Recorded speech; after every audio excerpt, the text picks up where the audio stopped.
I'm so excited to have received Jessica Fordham Kidd's first book of poems, Bad Jamie. Poems that, in a sense, tell a whole story of an Appalachian family dealing with addiction and poverty.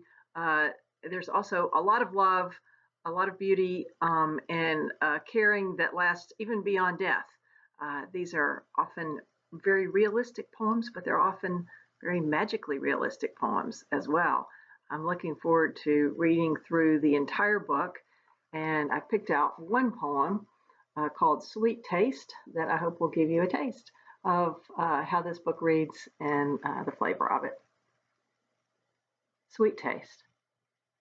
Girl Jamie's great grandmother was a tiny lady with tiny cupboards in a tiny house that leaned slightly downhill as if the valley had something to say and was whispering it over and over, and the house was just on the cusp of hearing it. Perhaps the murmuring of the creek kept the gossip from being quite clear.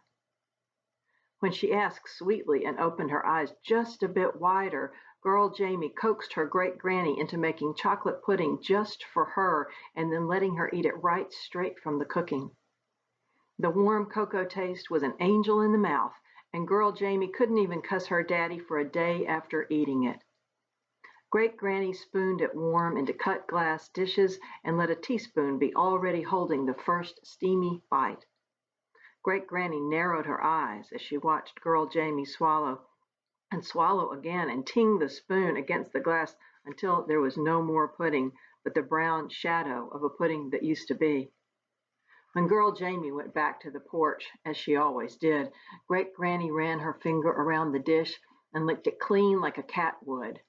She tasted chocolate and remnants of youth. She opened her kitchen window and went as a woodpecker in a quick loop around the house before she came in to wash the pudding pot. Girl Jamie narrowed her eyes at a dropped feather. That's a poem from Jessica Fordham Kidd's Bad Jamie.